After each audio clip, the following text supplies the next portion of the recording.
claro, destacando aí a morte do empresário Benito Benatti. Dois pontos, né? Primeiro, claro, o Benito, na verdade, ouviu as palavras do Frei Lucas, né, que rezou uma missa hoje de manhã lá no Termas, dizendo que a pessoa que deixa um legado como o Benito deixou, ela não morre, né? Ela vive para sempre nas nossas consciências. E também, toda vez que a gente for no Termas, que a gente verificar essa grande obra que ele deixou para a gente, né? Esse legado que ele deixou para a gente, inclusive, de que tudo pode ser melhorado, né? E o legado de que basta querer fazer pela população, né? Eu fiz um editorial na semana passada, no jornal, em que eu faço uma análise da vida dele. Eu não sei se vai dar para a gente ler hoje, se eu leio hoje, se eu leio amanhã, né? Mas a gente vai ler ainda para vocês. Que é o empreendedorismo social. Eu tive esse insight. Uma coisa que você pode... A gente, por exemplo, quem tem formação de esquerda, quem tem formação de direita, né? Quem tem formação de esquerda seria... Eu vi, inclusive, um filósofo de esquerda da USP, né? Ele falando sobre essa questão do empreendedorismo social. Mas é isso, o Benito era um empreendedor social. Porque uma pessoa, veja bem, se afunde, Condumax, né? Se você... Italcabos era do italiano lá, né? Se você for ver, geraram empregos, né? Quem nunca...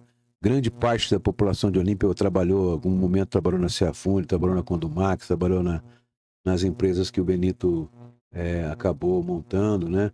Até na autoelétrica que ele começou, né? Começou numa autoelétrica. Então, você entende que um empresário que tem uma grande empresa consegue fazer numa cidade como Olímpia, que é uma cidade pequena, na época que ele montou, tinha 20, 30 mil habitantes, uma empresa de grande porte que tinha centenas de funcionários, né?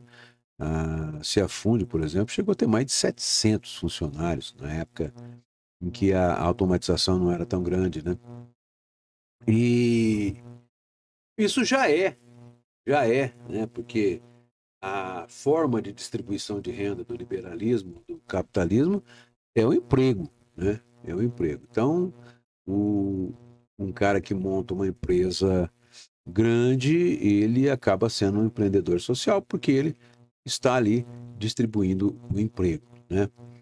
Agora, um cara que tem uma visão, um cara que conversa, e tinha um grande amigo dele, que era amigo nosso, né? Amigo meu e do Benito, que chamava-se Luizão Jacaré, né? Luiz dos Santos. Ele era fotógrafo, mas ele trabalhava com o Benito lá na Ciafund. E o Luiz, ele... Na época da perfuração dos poços, do poço de petróleo lá da Petrobras, lá na entrada da cidade, lá no início da Avenida Benatti hoje, né? Ele trabalhou naquilo. E ele sempre falava pra gente, né? Pra mim e pro Benito, que naquele local do poço, a perfuração parou porque encontrou uma camada rochosa e atingiu um aquífero de águas quentes, né?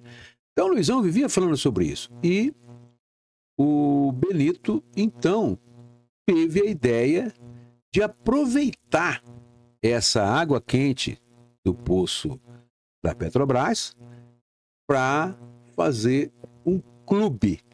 Veja bem, Clube Dr.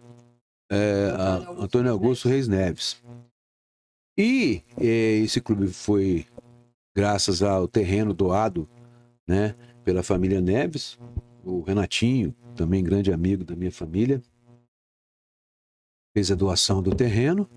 E o visionário resolveu fazer algumas piscinas, né, aproveitando essa água que vinha lá do poço da Petrobras. Pra você ter uma ideia, esse poço da Petrobras, ele fica no trevo, né? Praticamente no trevo ali da Assis Chateaubriand. Então, ele deve dar até o Termas dos Laranjais mais ou menos uns 3 quilômetros de distância, ou 2,5 quilômetros, etc. Bom, foi feita uma canalização dele, então, através de tubos, levava-se essa água até o Termas dos Laranjais, tá? Bom, aí começou 2 piscinas, 3 piscinas, tal, e aí o salão social, né? O Jorge Noronha veio de Rio Preto para desenhar, para vocês terem uma ideia, desde os primeiros projetos, né? O arquiteto Jorge Noronha, que hoje é o presidente do Termas, ele esteve ao lado do Benito e viabilizando os sonhos do Benito, né? E o Benito, eu lembro como se fosse hoje, começou, então, através dos amigos deles, amigos nossos, né? Mário Michele, um monte de gente que circulava aí, que era do hall de amizades do Benito Bernatti, começou a vender cotas do Termas Laranjais. A minha foi, acho que, de número 300 e pouco, 200 e pouco, não sei. Mas, tanto que eu sou sócio fundador e sou conselheiro vitalício do Termas hoje, né? Porque, por ingerência do próprio Benito, que gostava muito de mim, né? A gente teve vários arranca-rabos ao longo da nossa vida, mas eu tenho orgulho de ter conversado muito com ele e a gente ter trocado muita figurinha, né? Muitos cafés, muitos cafés, muitas ideias. E eu tenho orgulho de ter sido um dos amigos do Benito Bernatti. Bom, mas ninguém acreditava, gente. Ninguém acreditava. O pessoal falava assim, não, vamos ver se dá certo primeiro, né? Vamos ver se vai funcionar. Até amigos mais pessoais até não acreditavam. E o Benito acreditou. Mas antes disso, só para falar, o Benito também, para você ter uma ideia, na época da Ciafunde, etc., ele sempre teve um pensamento social. Ele se preocupava com a cidade que ele tinha adotado como sua, porque a Olímpia, na verdade, não é a terra natal dele, né? Mas ele adotou essa terra como dele. Aqui ele criou a família e tudo mais, né? E ele, se vocês não sabem, na época, eu já tinha uns 20 anos por aí, televisão, naquela época, gente, era transmitida por UHF, VHF. Não sei se vocês se lembram disso. Mas tinha que ter uma repetidora, tá? E o Benito fez uma campanha com o pessoal, os amigos dele, etc. Fez uma campanha, montou a primeira repetidora que tinha. Tinha uma da Globo, não era nem, acho que era da Globo, acho que era da TV Tupi, se não me engano. Uma da TV Tupi, que era lá num bairro rural que tem aí. E o Benito montou uma, acho que da Rede Globo, tá? E nós passamos a assistir televisão por causa do Benito, né? Aí depois, o Benito também participou da montagem daquela central de retransmissão de canais, etc. Então, nessa época, gente, na época da TV VHF, UHF, o homem já pensava na cidade. Ele tinha um espírito empreendedor social, que é isso que eu entendo que ele foi. Um empreendedor de visão e um empreendedor social, porque ele pensava no futuro da cidade dele. E, gente, a visão, por isso que eu chamo de visionário. A visão do cara foi tão longe, tão longe, tão longe, que o cara... E eu sou testemunha disso. Porque quando montou o clube, ninguém queria no início, todo mundo não acreditava. Aí quando a coisa começou a vingar um pouco, Ele procurava os empresários da cidade, procurava os comerciantes, empresários da cidade, falava, gente, vamos montar hotel na cidade, porque senão nós vamos ficar à mercê do chamado bate-volta. Ou seja, pro Termas não tem problema, ele ainda falava assim. Pro Termas não importa se o cara vai ficar aqui, se não vai, né? Se o cara vai... Me ajuda aqui, puxa aqui pra mim. Se o cara vai ficar aqui, se não vai, se ele vai permanecer 2, 3 dias na cidade, se não vai. Por quê? Pro Termas, o cara paga o ingresso, entrou, acabou. Pro Termas tá tudo bem, né? Mas precisa ter gente aqui. Precisa ter gente aqui. É para consumir na cidade. O cara ele sair do Termas e ter onde ir na cidade. Então precisa ter leito, precisa ter restaurante, precisa ter bar. E não tinha nada na cidade, gente. Não tinha nada. E ninguém acreditava no homem. Tanto que, até hoje, se você for avaliar, até hoje, deve dar ainda uns 50% do público que vem no Termas. Dos 2 milhões que vem por ano, ou 3 até, 2 milhões no Termas, eu acredito que 50% ainda seja o tal do bate-volta. Seja o pessoal que vem para ficar um dia só. Chega de manhã e à tarde vai embora, né?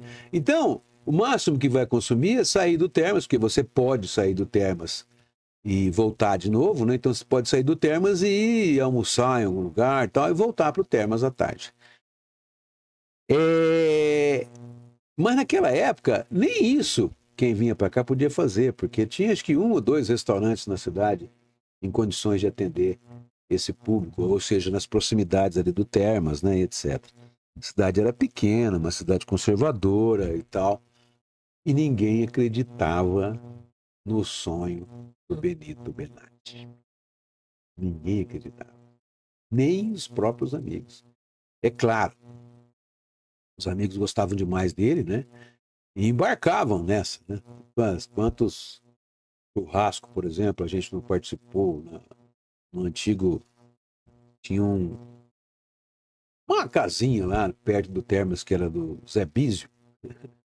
E a gente ia lá tomar uma, né? Tomar uma cerveja, comer uma carninha e bater papo. Mas quantas vezes, né? Ele não ouviu que... olha, eu tenho isso como se fosse hoje. Eu acho que era o Mário Michele que estava vendendo uma cota, não sei para quem, e o cara virou para ele, e eu estava perto, o cara falou, não, vamos ver se vai dar certo primeiro, vamos ver se vai vingar, vamos ver se o Benito consegue montar esse primeiro, depois a gente compra. Ué, mas, quer dizer, então era uma prova irrefutável de que o homem era visionário mesmo. Ele estava muito à frente do seu tempo. E as pessoas, inclusive, não acreditavam no sonho dele. Mas, com perseverança, etc., eu parei na questão das primeiras piscinas, né? Aí foram feitas mais piscinas, projetos novos. Ele e o Jorge iam para os Estados Unidos, iam para tudo quanto é lugar para ver, para verificar, para... né? E aí desenhavam os próprios projetos, faziam os próprios brinquedos. Tem alguns brinquedos do parque hoje, gente, para vocês terem uma ideia, que na época foram construídos, ficariam em milhões de reais. Milhões. Mas acabaram tendo um custo bem menor em razão de ter sido tudo feito e produzido aqui. Então, o Benito tinha, inclusive, ele e o Jorge tinham uma espécie de indústria no fundo lá, onde tem a lagoa lá no fundo ainda. Ainda tem até hoje, né? Que faz manutenção, aquelas coisas todas, mas eles tinham uma espécie de indústria de fabricação de brinquedo. E acabavam fazendo um monte de coisas, fizeram um monte de brinquedos que não teria condições de ser feito pelo dinheiro ou pela mensalidade que os sócios pagavam. Não dava para ser feito para comprar de fora. Mesmo porque até lá fora, né, isso há 30 anos atrás, até lá fora não tinha fábrica ou indústrias que fizessem esses tipos de brinquedo que tem no parque hoje. Então até nisso o cara foi visionário, né? Na época que ele começou a construir, tinha que fazer tudo aqui porque não tinha lá fora. Aí foram surgindo e tal. Aí até algumas coisas daqui serviram de modelo para indústrias que vendem, né? Que vendem esse tipo de atrações para outros parques. E a coisa foi caminhando. Aí chegou um ponto em que deu um monte de problema esse tal de posto da Petrobras e tal, e foi parar na justiça, né? E queriam proibir o clube de usar água e tal. Aí o que fez o Benito? Ele tinha descoberto que tinha esse aquífero Guarani, né? E que ele passava embaixo do Termas, simples assim. Aí perfurou-se poços dentro do próprio Termas, né? Resolveu o problema da questão de usar o poço da Petrobras. E aí acho que até porque foi dado um prazo, não sei de quantos anos, para o poço da Petrobras parar de funcionar. E hoje ele está, se não me engano, ele estaria lacrado. Eu não sei se a prefeitura, que tinha recebido autorização para utilizar a água dele, estaria usando hoje ou não, tá? Bom, mas o que ocorreu? Aí vem uma outra questão, a questão do meio ambiente. Eu não sei se vocês sabem, lá no Termas tem uma área verde, tem a fazendinha, né? Tem uma área verde lá que as pessoas podem visitar, etc. Gente, ó, eu tô coçando o nariz aqui porque realmente a cirurgia que eu sofri aqui foi uma cirurgia bem invasiva, sabe?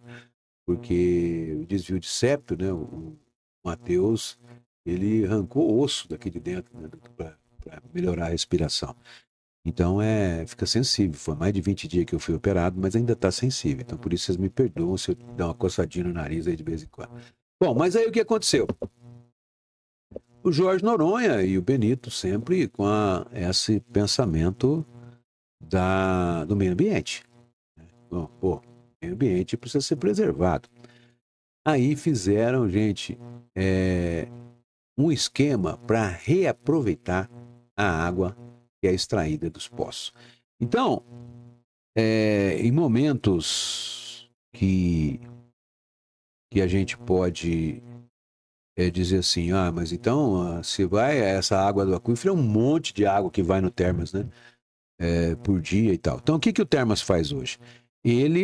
A água é corrente, né? Ela passa por várias atrações e volta para uma estação de tratamento. Essa água é tratada novamente, aquecida e volta para as piscinas. Eu acho que aí chega a primeira ou a segunda vez, na segunda vez que ela passa, aí ela vai para uma lagoa, né? E dessa lagoa ela vai para o Rio Cachoeirinha, né? Antigamente era despejada no Ribeirão Olhos d'Água, hoje parece que existe uma tubulação que já envia ela diretamente para depois, né, lá na Cachoeirinha, ou próximo da Cachoeirinha, ou na estação. Mas a água que cai, que é jogada ali, ela é tratada e aí depois vai de volta para o Ribeirão Olhos d'Água. Então, é todo um processo que foi montado.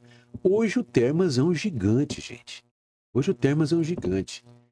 E aconteceu aquilo que eu estou querendo falando para vocês, para provar para vocês que o cara era um visionário, para provar para vocês a minha tese de que o Benito foi o maior empresário. Foi montada uma cidade que sobrevivia da laranja, né? Laranja e cana. Né? Cana e laranja. Bom, era uma cidade eminentemente agrícola.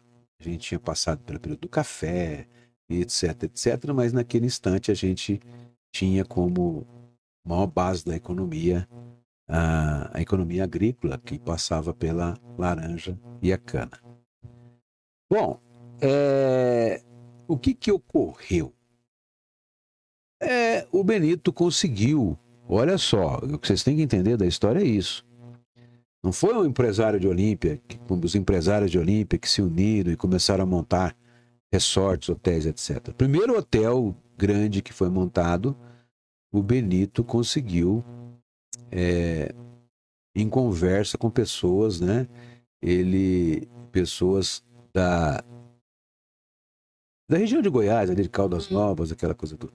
Então, o primeiro grande empreendimento hoteleiro de Olímpia acabou sendo realmente esse hotel, que inclusive ele é conjugado ali no Termas, ele é próximo ao Termas. Eu esqueci o nome dele agora, acho que é um Indan, que chama hoje, né? E foi feito por pessoas de fora, e não foi feito com dinheiro que veio de fora. Empreendedores também, mas não empreendedores sociais como o Benito.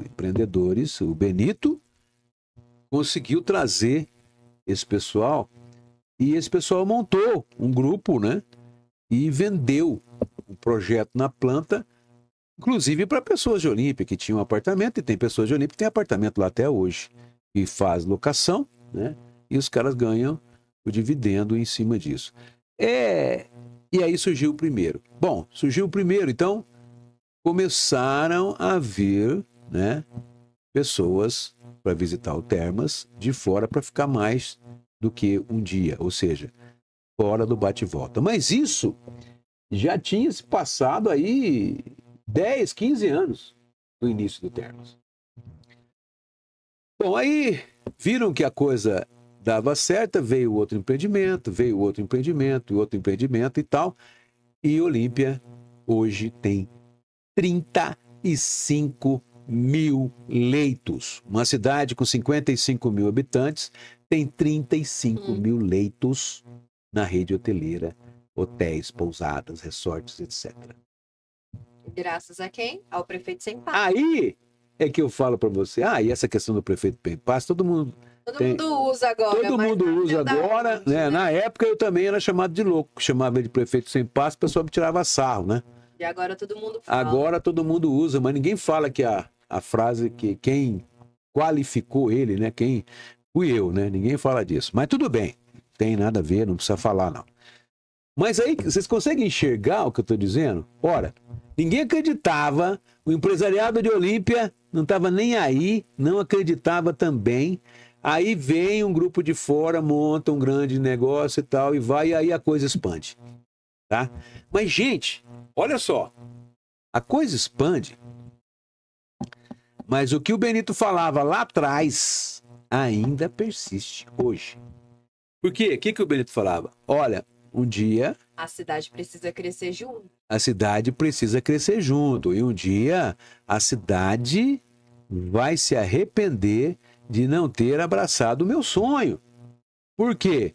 Porque, gente, você imagina o seguinte, se vem até Olímpia hoje, visitam Termas 2 milhões de pessoas por ano, e 1 milhão vem para ficar um dia só, quer dizer que a cidade em si está aproveitando, por culpa dela mesma, por culpa do seu empresariado, ela mesma está aproveitando apenas 50% do potencial de atração de turismo que é o Termas Laranjais hoje. Então, é complicado, sabe? Mas esse depoimento que eu estou dando para vocês, eu acho que é uma dívida que eu tenho com o Benito, porque eu, de uma forma ou de outra, participei diretamente deste sonho dele. Não fiz nenhuma construção, nem nada, né? Não participei, sou conselheiro vitalício, sócio e tal, desde o começo, mas, né, eu não participei diretamente. Eu falo diretamente porque a gente conversava muito, eu não pus a mão na massa, mas a gente conversava muito, discutia esses assuntos, etc.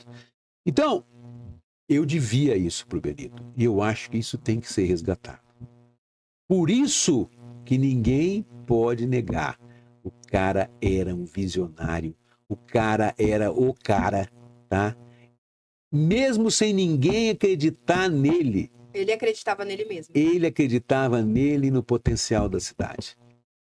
Ele transformou a cidade na estância turística. É em razão dele. Só dele. Mas não sei quem participou. Sim, todo mundo participou pensando no bolso exclusivamente. A maioria, 90%, participou pensando no bolso, pensando nas vantagens que iam ter. Ia ter retorno ou não. Se é retorno ou não.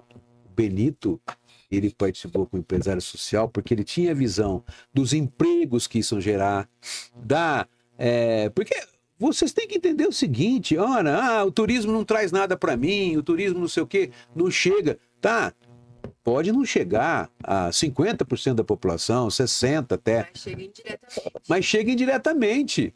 Por que chega indiretamente? Ou você acha que o cara que trabalha na mercearia, trabalha no supermercado... Ele vai gastar lá por quê? Porque alguém da família deve trabalhar no... Não, o cara que trabalha, ele fala, não chega até mim, mas ele tem um emprego por quê? Porque esses 1 milhão de turistas que ficam na cidade, que compram na cidade, que comem na cidade, eles fazem a economia girar, né? Aí você tem que contar, são 500 empregos no Termas, são mais tantos empregos nos outros parques que tem aí. Tem os hoje, inúmeros restaurantes. Restaurantes, supermercados. Quer dizer, se você for avaliar, eu acredito que no mínimo, diretamente, ou seja, assim, o cara que trabalha em mercado, ou que trabalha no próprio turismo hoje, eu tenho a impressão que deva gerar aí algo em torno de 7, 8 mil empregos, o turismo direto. E indiretamente isso chega a 15, 20 mil empregos. Você vai falar, mas então a cidade só tem turismo? Ora, tudo tá ligado. A economia é isso, é um giro, né? Então, eu dediquei esse espaço hoje para falar sobre isso, simplesmente para provar para vocês que Benito era o cara. Benito era um visionário e ele deixou. E ele tem que ser entendido como um empresário social. Ele é o exemplo de que mesmo no capitalismo selvagem é possível pensar assim na sua sociedade. É possível fazer pela sua cidade. É possível fazer pela sua população. O Benito provou isso. Tá? Um empresário social. Gente, dá para vocês entenderem a magnitude disso, vocês entenderem a extensão disso. Social vem de sociedade, de povo. É um empresário que pensava no povo. E mesmo com a dimensão que o Termas tomou, ele nunca deixou de pensar na população. Claro que não. Nunca. Sempre teve a sua parte social e sempre tem, né? Ainda existe. Tanto é que tem o Termas social. Quanto que o Termas ajuda direto e indiretamente na cidade, no hospital, em várias coisas. Não tem como negar, gente. Não tem como negar. O Benito, ele era o cara, vai continuar sendo o cara. E ele deixou um legado. E esse legado, ele vai permanecer. Bom, ele faleceu no dia 19, né? Ele foi enterrado na sexta-feira. Na sexta-feira, no cemitério local, né? O féretro dele saiu da Câmara Municipal, ele foi velado na Câmara Municipal, das 10 às 14 horas, não, às 16 horas, né? Na Câmara Municipal. Aí o féretro saiu, correu as ruas da cidade, o caixão dele a urna, né? Dele no caminhão do Corpo de Bombeiros, e ele foi enterrado. Hoje de manhã nós tivemos a missa de 7º dia no Termas dos Laranjais, rezada pelo Frei Lucas, né? E eu vi muita emoção, vi pessoas chorando, né? Não vou nem dizer. Uma vez uma colega nossa, né? Ela me falou qual era a participação do Benito na vida dela, né? Os momentos em que ela teve e que foi auxiliada, né, pelo Benito. Tem muitos casos. O Benito tinha muitos filhos, né? Não só os filhos geneticamente, mas muitas pessoas que ele ajudava, muitas pessoas que... E fazia bem para ele ajudar, né? E então, foi a que mais me comoveu. Eu vi essa pessoa chorando e a gente pode pensar, mas o que tem a ver, né? Como é que tá chorando, né? E muitas pessoas, você via que as pessoas estavam lá na missa, né? As pessoas realmente sentidas com isso, né? E eu entendo, gente, que ele, quando chega num certo ponto, ninguém quer morrer, né? Ninguém quer morrer. Mas chega num certo ponto da vida em que é o caso do Benito, né? Que a gente chega numa situação em que a saúde já não consegue mais se estabelecer, né? A doença vence, né? Acaba sempre vencendo, você acaba sempre estando doente. Mas o Benito até meses atrás, por exemplo, antes de começar a ter problemas, ser internado, etc., ele estava inteirão, né? Eu abracei ele faz o quê? 3 meses, 2 meses. Mas chega um ponto que não tem como. A única realidade da vida, a única verdade absoluta da vida é a morte. Agora, como o Frei Lucas disse, o Benito não morreu, porque ele vai permanecer vivo nas nossas mentes através do seu legado, através de cada brinquedo que existe no parque. Quando alguém ir lá no primeiro, aquela primeira montanha russa não, o primeiro toboágua que tem lá, foi o primeiro construído no Termas. A hora que o cara chegar lá e falar, nossa, o cara era um visionário mesmo. Olha aqui, esse toboágua foi feito há 20 anos atrás, 20 e tantos anos atrás. Né? Então, ele deixou um legado, que foi a vida inteira dele praticando o empreendedorismo social e provando para muita gente que só vê cifrão nos olhos que é possível fazer muito pela cidade. E muito pelas pessoas, e né? pelas pessoas particularmente também. Não só acumular o dinheiro no bolso. Né? Porque a hora que você morre, você não leva dinheiro. Não leva nada. Da terra, não, nada. gente. E aí, o dinheiro no bolso não é legado nenhum, né? O dinheiro no bolso não vai ficar na mente das pessoas, vai ficar no bolso da pessoa que vai ser enterrada, né? Ou os seus parentes vão estar brigando pela herança, certo? Bom, 11 horas e 40 minutos.